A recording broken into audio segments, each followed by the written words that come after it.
Assalamualaikum warahmatullahi wabarakatuh. Waalaikumsalam. Shalom, salam sejahtera bagi kita semua. Yang pertama-tama yang terhormat Bapak Kepala Sekolah yang sudah hadir bersama kami di sini, dan juga yang saya hormati Bapak Syariful, Bapak Suyuti. Baik, anak-anak, sebelum kita memulai dengan pelajaran kita di saat pagi hari ini, alangkah baiknya sebelum kita berdoa, Bapak mau tanya dulu nih, kabar kalian gimana? Apa kabar semua anak-anak? Baik, Pak.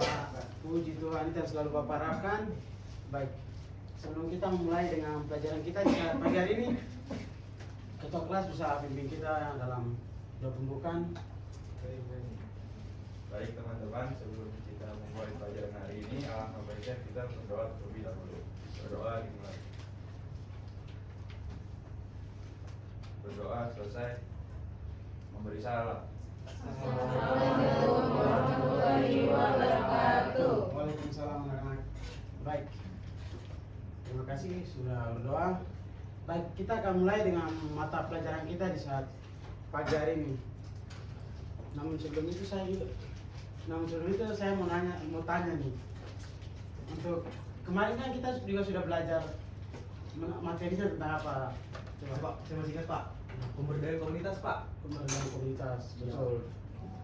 Nah, pemberdayaan komunitas. Siapa yang tahu pemberdayaan komunitas itu apa? Pak, saya lagi boleh Pak? Ya. Wis. Ranking satu. Lanjut Pak. Saya lanjut ya Pak. Ya. Pemberdayaan komunitas itu proses meningkatkan kapasitas masyarakat agar mereka bisa mandiri dan menyelesaikan masalah sosial, ekonomi, pendidikan, budaya, dan lingkungan di sekitarnya Pak. Nah, betul. Jadi pemberdayaan komunitas seperti yang sudah Beni jelaskan itu benar ya. Baik. Tadi kita akan masuk ke mata pelajaran kita. Sekretaris Hernan hari ini semua hadir. Iya Pak, hadir semua Pak.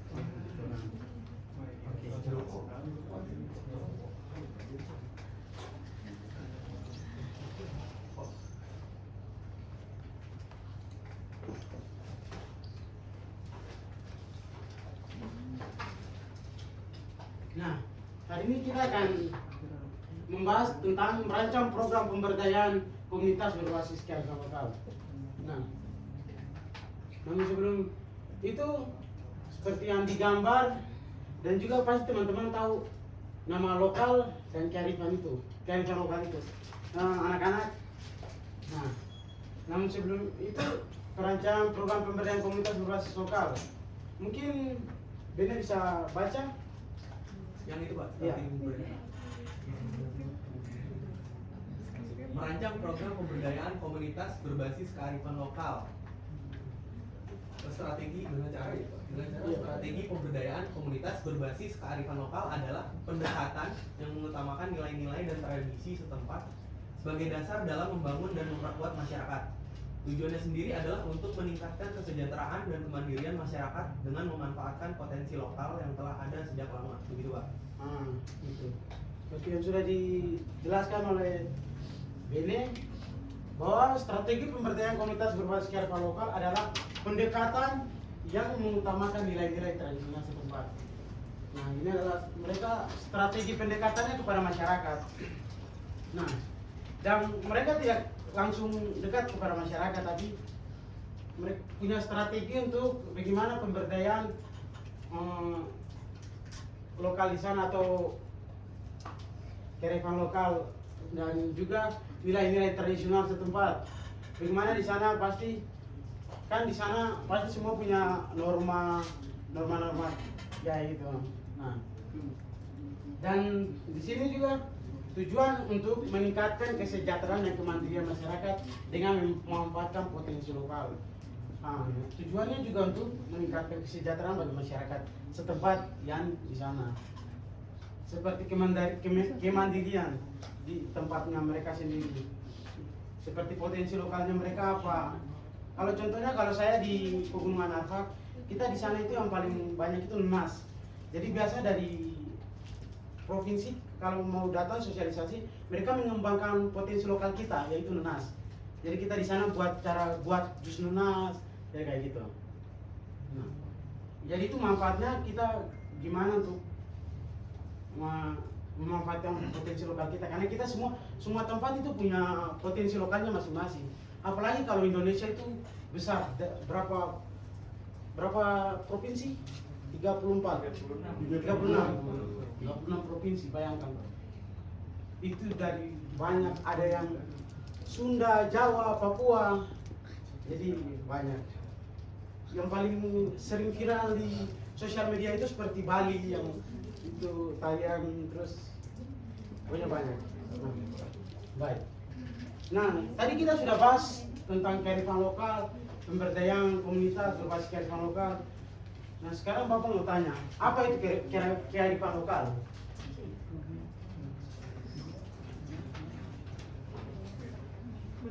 Siapa mau jawab? Saya Pak.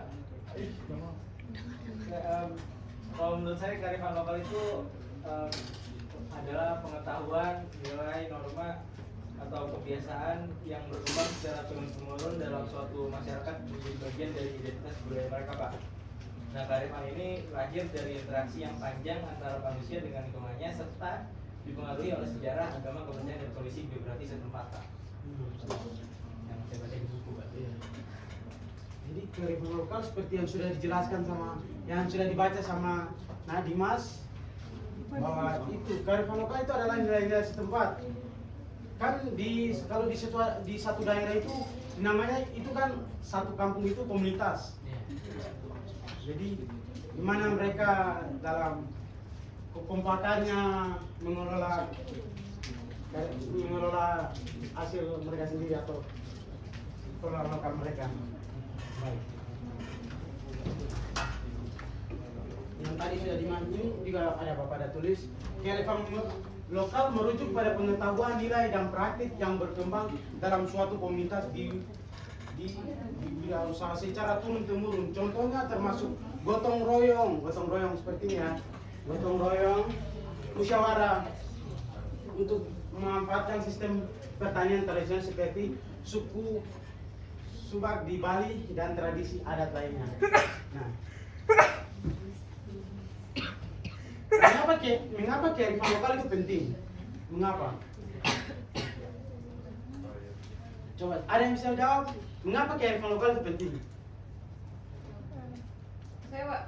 Siap. Karena kalau misalkan gak ada kearifan lokal, budaya atau kebiasaan yang udah diturunkan dari nenek moyang kita itu akan luntur kalau misalkan gak ada kearifan. Benar. Jadi kearifan lokal itu penting.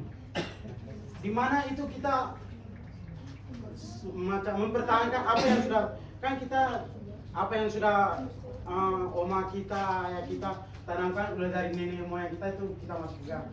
Tapi gimana kita saja untuk mengelola, untuk memperbarui juga, karena apalagi kalau kita sebut sekolah gini. Iya, melestarikan budaya. Nah,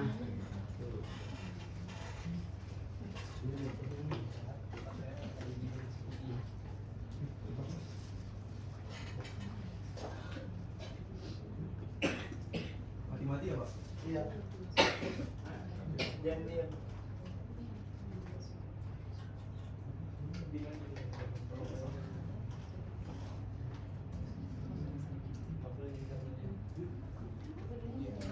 Mungkin mau dibantu, Pak? Ya, baik. Baik.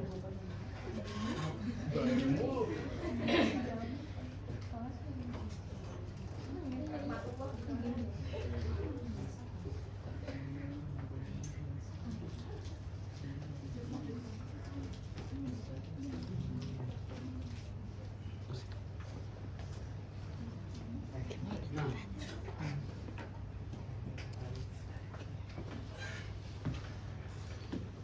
karena dengan memanfaatkan kearifan lokal yang tadi sudah Mufti jelaskan tadi bahwa supaya turun temurun. Nah, di sini karena dengan manfaat kearifan lokal, pemberdayaan komunitas perkumpulan komunitas menjadi lebih relevan dan diterima oleh masyarakat karena yang pertama menghargai identitas dan budaya lokal. Yang kedua meningkatkan rasa percaya diri dan kebanggaan. Dan yang ketiga masyarakat terhadap nilai-nilai mereka. Dan yang keempat, mendorong partisipasi aktif dalam pembangunan. Dan yang kelima, menjaga kelestarian lingkungan dan sumber daya alam. Nah, seperti yang saya sudah ini di Papua. Jadi ini namanya tradisi bakar batu. Jadi kita setiap acara itu kita menerima orang itu dengan bakar batu itu, makan bersama itu supaya kekompakan kita itu, jadi setelah itu baru makan bersama gitu. Jadi yang selalu kita pakai itu bakar batu, itu identitas. Nah, dan juga meningkatkan rasa percaya diri, dan kita juga bangga. Jadi anak-anak, jadi kita jangan pernah malu dengan apa yang budaya kita, yang nggak perlu malu, karena kita harus bangga dan kita harus tunjukkan bahwa itu adalah identitas kita. Nah, dan juga kita selalu harus melestarikan lingkungan, di mana sumber daya alam. Nah, gitu. Dimana kalau yang punya tempatnya dilihat taman wisata gitu, jaga, jangan sampai ada para investor yang mau masuk mengurusak itu, jaga, kalian juga jaga. Jadi gitu, alamnya dijaga gitu. Nah,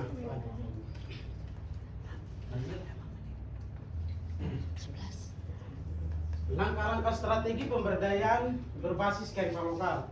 Yang pertama, identifikasi kearifan lokal, mengenali nilai, praktik, dan tradisi hidup dalam komunitas. Nah, di sini kita sendiri mengenali. Yang pertama, mengenali praktik dan tradisi hidup di daerah kita sendiri.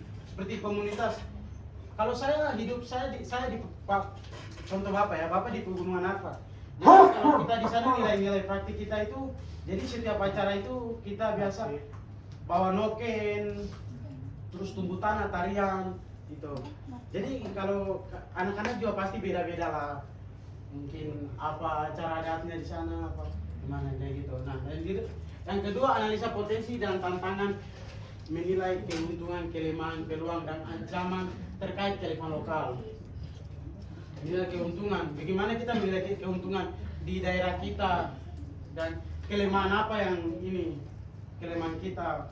Tapi pasti ada kelemahan dan kekurangannya juga, tapi ada punya yang lebih, namanya apa sih ya, kemajuan lah ya. Nah, yang ketiga, perencanaan program menyusun kegiatan pemberdayaan yang sesuai dengan nilai. Jadi ya, kita menyusun kegiatan juga yang sesuai dengan nilai kita. Jangan kita langsung karena dari luar langsung kita juga ikut harus gitu, enggak. Kita tetap dengan nilai budaya kita di sana. Jadi ya, kalau bisa mereka yang datang ikut harus tempat itu. Nah, sosialisasi dan konsultasi pasti setiap, kalau pengalaman Bapak di Papua juga gitu. Pasti orang-orang yang datang untuk mau di sana pasti ada sosialisasi dulu. Jadi biar tahu masyarakatnya gitu, perkenalan lah sosialisasi. Dan yang kelima, pelaksanaan program melaksanakan kegiatan dengan partisipasi aktif masyarakat. Dan yang keenam, monitor dan evaluasi menilai keberhasilan dan dampak program perbaikan kelanjutan.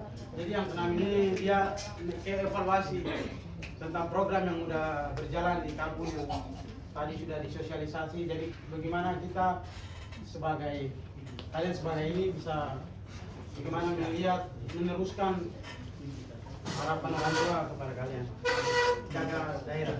Baik, yang maju contoh nyata, contoh nyata Noken Papua dalam konteks pemberdayaan masyarakat. Noken adalah tas tradisional khas Papua yang dibuat secara manual dari bahan-bahan alami seperti kulit kayu dan serat daun anggrek. Lebih dari sekedar benda fungsional, Noken merupakan simbol budaya, identitas, dan kearifan lokal masyarakat Papua dalam upaya pemberdayaan masyarakat, khususnya perempuan mama-mama Papua di berbagai daerah, mulai diberdayakan melalui pelatihan pembuatan noken dan seterusnya. Selain itu, modern tanpa kehilangan nilai-nilai tradisional. Selain itu, mereka juga dilatih memasarkan hasil karya mereka melalui media sosial, platform, dan lokal yang menjangkau pasar lebih luas. Kegiatan ini memberikan dampak positif yang signifikan bagi segi ekonomi maupun budaya. Dari sisi ekonomi, pendapatan keuangan meningkatkan berkat penjualan noken baik secara langsung maupun daring. Dari sisi sosial, kegiatan ini memperkuat solidaritas dan kerjasama antara perempuan dalam kelompok usaha bersama. Solidaritas. Dari sisi budaya, kegiatan ini turut melestarikan noken sebagai warisan budaya yang diakui oleh UNESCO sehingga tetap diwariskan kepada generasi berikutnya. Contohnya ini seperti yang noken di Papua, kita selalu pakai noken, itu sudah melestarikan budaya turun temurun sekali. Jadi kalau harus semua cewek, apalagi khususnya cewek-cewek itu pasti hanya noken juga di depan juga. Baik. Nah, kesimpulan. Mungkin Bapak bisa baca kesimpulannya. Kesimpulan, kearifan lokal dalam pemberdayaan komunitas adalah salah satu pendekatan pembangunan yang menghargai dan memanfaatkan nilai-nilai setempat sebagai sumber daya untuk meningkatkan kualitas hidup masyarakat.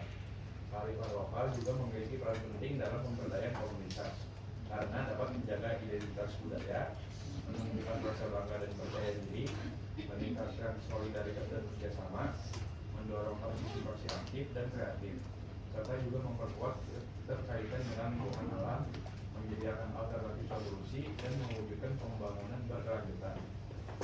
Strategi pemberdayaan komunitas ini berbasis kearifan lokal meliputi identifikasi, analisis, penyusunan program, sosialisasi, advokasi, fasilitasi, pelaksanaan program, monitoring, evaluasi, pelaporan, replikasi, dan diseminasi. Gitu. Jadi kesimpulannya sudah jelas bahwa kearifan lokal itu sangat penting, khususnya buat kita, apalagi anak-anak yang besok ke depan nanti kembali ke tempatnya untuk melestarikan budaya, bagaimana memberikan pencerahan kepada orang tua bahwa ini gitu. Baik. Mungkin terakhir dan terima kasih. Baik, sekarang Bapak membuat kelompok. Jadi ada 2 kelompok saja, ya, kelompok 1 sama kelompok 2. Jadi PR boleh Pak? Kayak aja Pak. Oke. Oke, kalau gitu jadi fair ya, anak-anak. Iya, boleh Pak. Oke, sampai jumpa. Terima kasih. Sebelum kita pulang, mari kita berdoa ya. Baik. Baik, sebelum kita menjalani pelajaran hari ini, alangkah baiknya kita berdoa terlebih dahulu. Berdoa dimulai. Berdoa selesai, memberi salam. Assalamualaikum warahmatullahi wabarakatuh. Terima kasih Pak. Baik anak-anak, terima kasih. Tetap semangat.